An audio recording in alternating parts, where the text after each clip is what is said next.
Lo último que dijo recién fue el resumen de lo que hablaste ahora. Pasa que tuve un problema con el audio y no pude escuchar Sí, el sí. inicio de la clase. Es solamente una pequeña intro, ¿sí? O sea, hoy por hoy lo que tiene que quedar en claro son que están las bases de datos no relacionales y las relacionales. Esto es medio rústico, ¿no? Las relacionales que generalmente manejan lenguaje SQL, las no relacionales que también generalmente se denominan no SQL, ¿sí? Acá, las más conocidas,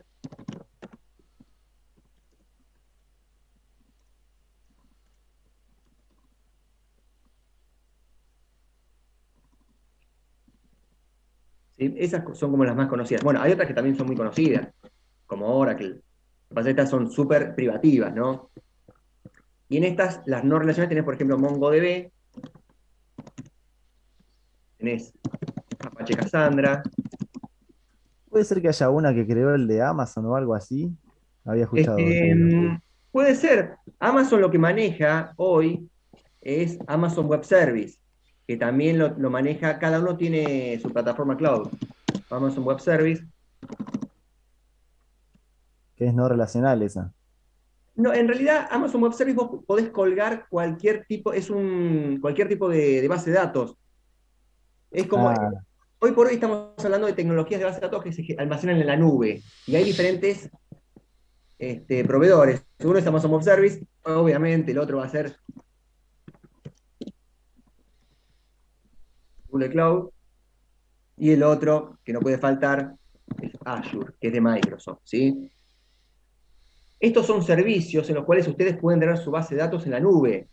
Generalmente son pagos, pero por ejemplo, no sé, vos cuando te metes en Azure, te dan creo que, por ejemplo, una de SQL, una de MongoDB, y es un servicio más limitado, ¿sí? Pero son servicios que se manejan en la nube, ¿sí? Ah, como De te todas mencionaba, formas, puede ser que Amazon tenga su propia base de datos, ¿eh? Creo que tiene una que se llama, no sé si no es eh, Dynamo, no sé si no es DynamoDB. DynamoDB me parece que es. Sí, DynamoDB, que no es SQL, exactamente. DynamoDB no es SQL. sí.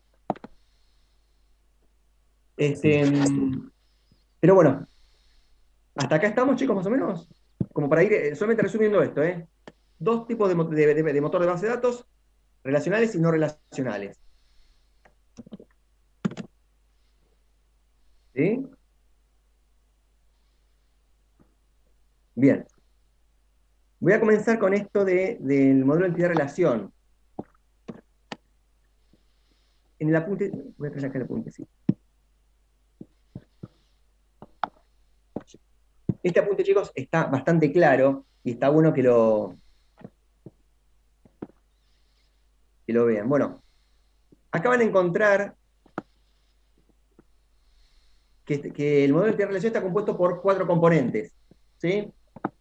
La esto, entidad, claro, esto solamente aplica para las bases de datos relacionales. no, aplica para todo, aplica para todo. Ah, Pero vos lo que pasa es que el modelo de entidad-relación recién se transforma a una base de datos cuando pasa al modelo relacional. Entonces, vos en realidad el modelo de entidad-relación es un modelo que tiene un grado de abstracción mucho más alto que el de una base de datos. claro, Este modelo de entidad-relación en realidad no se traspasa completamente igual a una base de datos. Es solamente en el análisis de las entidades que uno tiene que darle persistencia en tu sistema.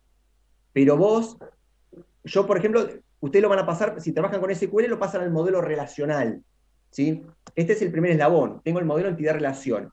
claro, Cuando lo paso a SQL, tengo que pasarlo al modelo relacional, que es convertir las entidades en tablas, y hay algunas ciertas particularidades, como por ejemplo que existe una relación que es una relación de N a M, una relación de varios a varios. Bueno, esa relación de varios a varios también se transforma en una tabla. Entonces, van a ver que cuando uno arma este modelo de entidad-relación, hay muchas cosas que después quedan también un poco a la interpretación de cada uno y las va a transformar a veces en un atributo o a veces en una tabla. Si vos lo pasás a una que es como MongoDB o que es Redis o alguna de esas, vos podés evitarte la creación de ciertas entidades para que aplique un poco más a ese tipo de tecnología, que vuelvo a Claro. repetir, después no tiene, por ejemplo, el join, algunas no tienen el join, entonces, cuando vos haces el join, que es para tratar datos de varias tablas, evidentemente, vos ahí tenés una desventaja, que se gana en eficiencia. Por ejemplo, acá, en este que está acá, cuando vos haces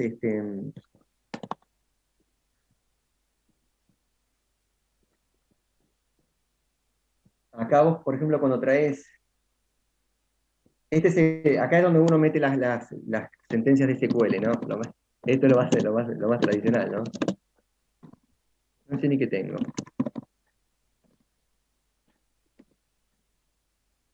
¿No se llama así?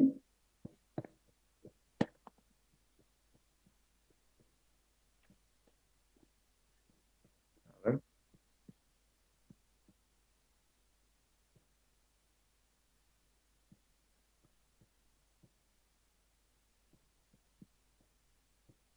Eso debiera funcionar a simple vista.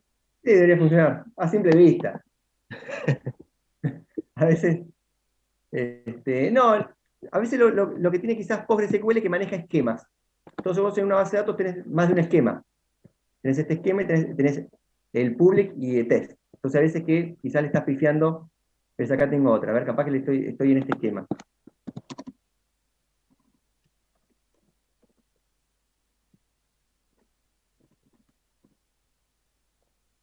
Ahí Ahí. está. Tengo seleccionado el otro esquema.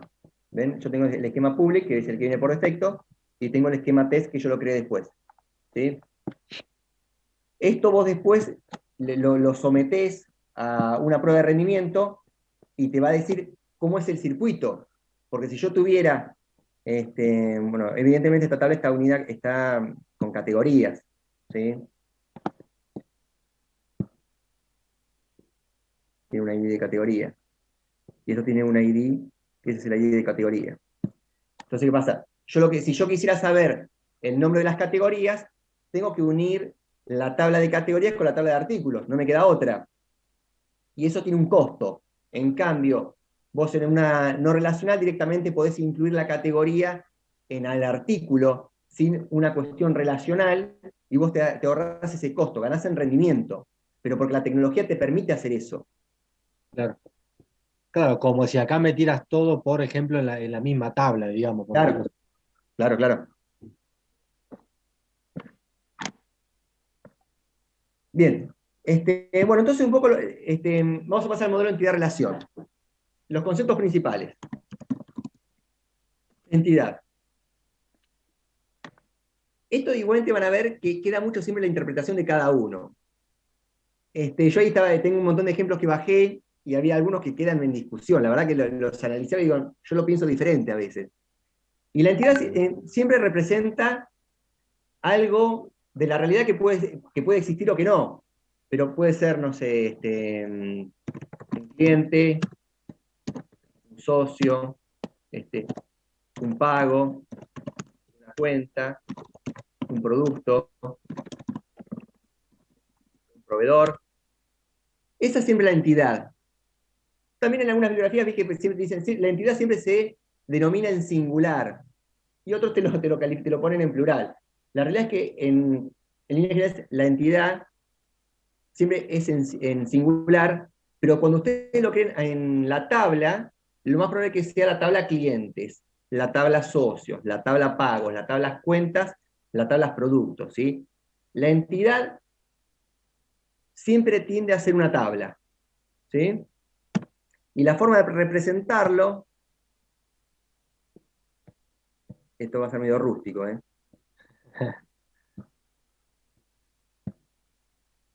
es con un rectangulito, ¿sí?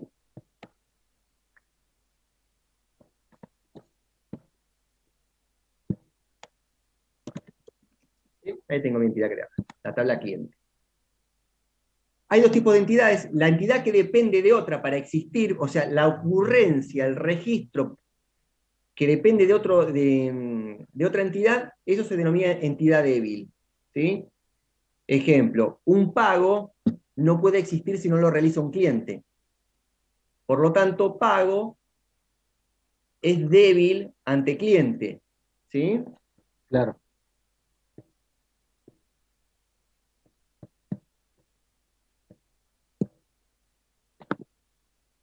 Esto es una entidad débil. ¿Sí?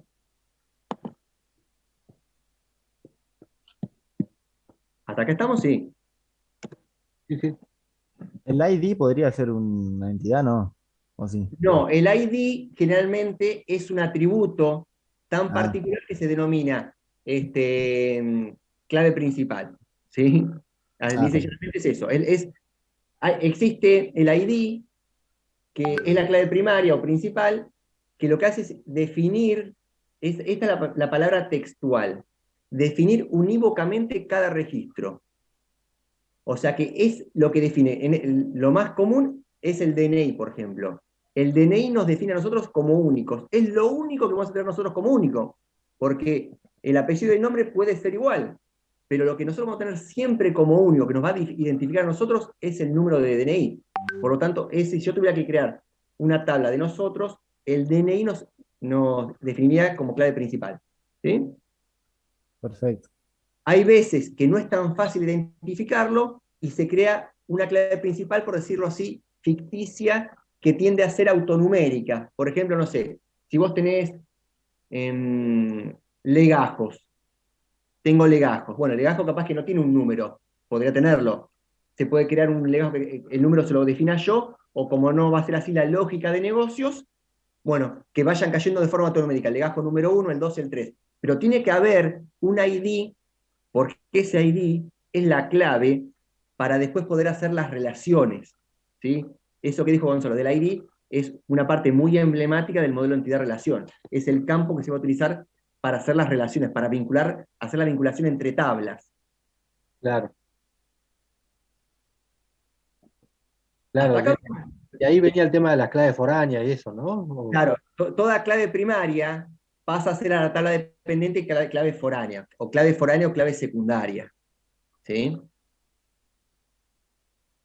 Bien, después vienen los atributos. Y acá, la verdad, sinceramente, cuando veía la bibliografía, yo en su momento cuando lo aprendí, no había tanta gama de atributos. Me los enseñaron atributos simples. Este, tiene que ver más con, los tipos de atributos tienen que ver más que después con una lógica de negocios. ¿Sí? Pero está bueno verlo también. Los atributos son las propiedades o características de una entidad. ¿Sí? Por ejemplo, si yo tuviera cliente,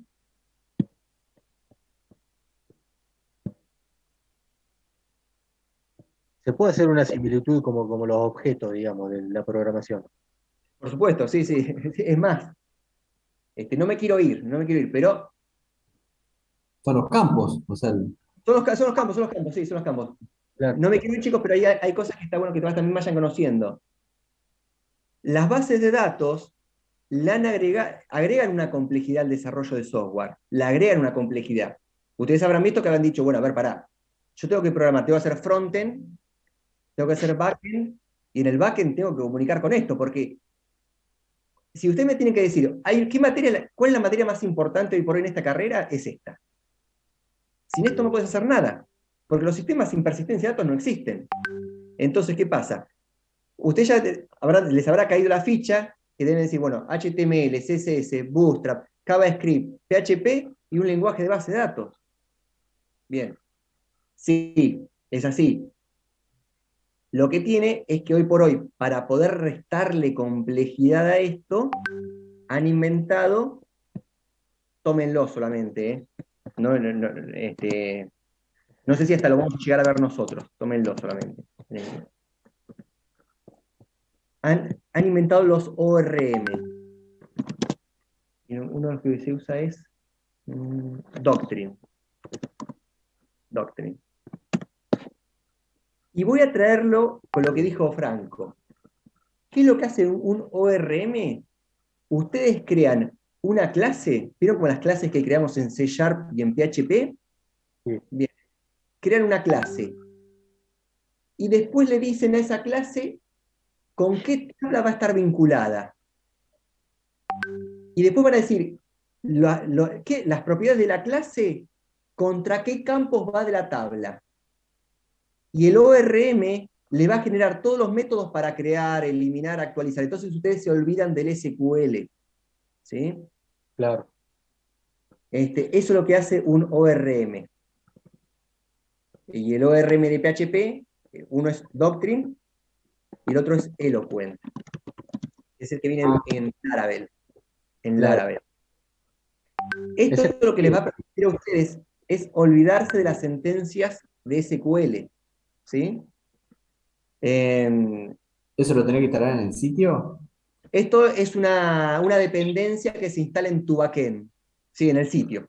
Para el servidor. En el sitio o en el modelo vista controlador, es lo mismo. Sí, sí, donde Tiene que está estar corriendo la base de datos. en el sitio, tiene que estar. Sí, tiene que estar en el sitio. Para no complicar, tiene que estar en el sitio. Bien. Tiene que estar en el sitio. Esto es, básicamente, les podría simplificar como un bootstrap. ¿Sí? Como un bootstrap en vez de para el frontend, una pavada, pero como para el backend. ¿Ven? Acá les dice, por ejemplo, cómo hacen, ¿ven? Crean la clase y le ponen save. Fantástico. Buenísimo. Claro, porque yo, por ejemplo, para hacer en SQL el save, tengo que hacer un insert.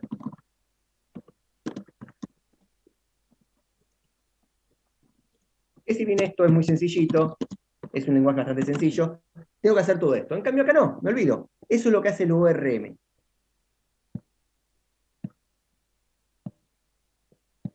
Bien, entonces los atributos se van a convertir en los campos de la tabla, pero ojo, porque en líneas generales es así, pero no es tan así a veces. Si yo tuviera, por ejemplo, no sé si vieron el apuntecito, pero dice que, bueno, que está el atributo simple, que es este. Bueno, acá yo, por ejemplo, le pongo el apellido. Este va a ser el apellido. Hay otra forma también de demostrarlo, que es como con una flechita, que es más elegante, pero a mí me va a costar más armarlo, entonces lo voy a hacer así.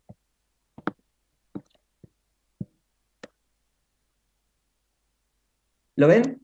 Tiene dos maneras. Esta, que es con la que yo lo aprendí en su momento, y esta. Me gusta más esta, pero no voy a andar haciendo una linita, el círculo y el nombre, así que le pongo esta yo, ¿sí? Claro. Ese es un atributo, ¿sí? Ahora, también existen diferentes tipos de atributos. Bueno, además de que está el simple, esto vendría a ser un atributo simple,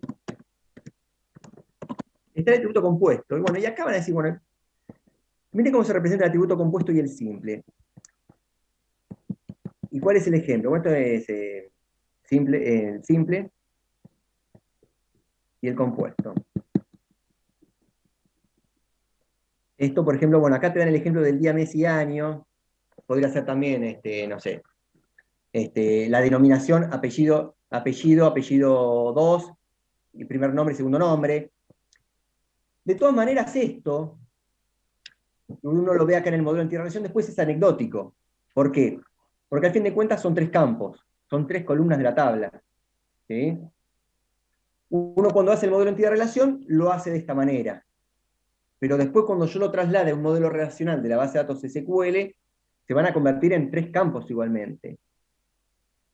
Por lo tanto, yo ya tranquilamente podría haber dicho día, mes y año. Lo que pasa es que es como para hacer una diferencia de que es la fecha de nacimiento. En el modelo de entidad-relación apunta más a como una clarificación, una comprensión mejor del modelo, pero después ustedes no van a crear el campo fecha de nacimiento, día, mes y año. Directamente colocan día, mes y año. ¿Se entiende eso?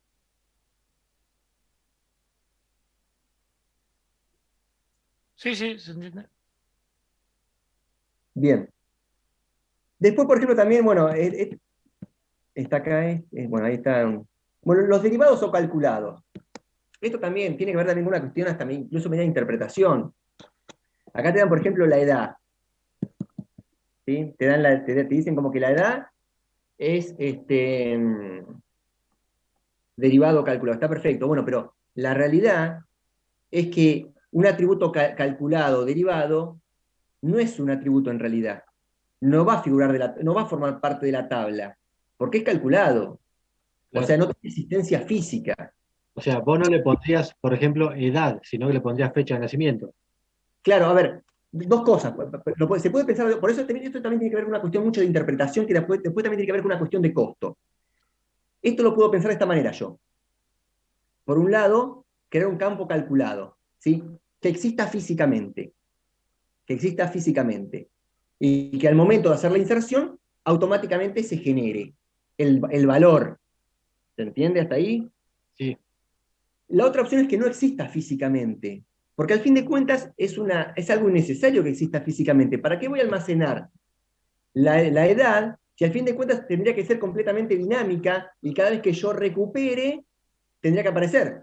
No tiene sentido tampoco mucho meter la edad físicamente porque la edad en realidad va a acabar variando. No claro. sé si se entiende. Cuando yo tire la consulta, no sé, de estudiantes, yo no puedo meterle la edad grabada físicamente, porque si la abro dentro de un año me va a seguir diciendo que tiene 27 años, y ya tendría que tener 28 años. No, queda estática. Claro, queda estática. Podés meterle después una consulta de actualización si vos querés, pero la realidad es que, a mi entender, un atributo calculado o derivado no existe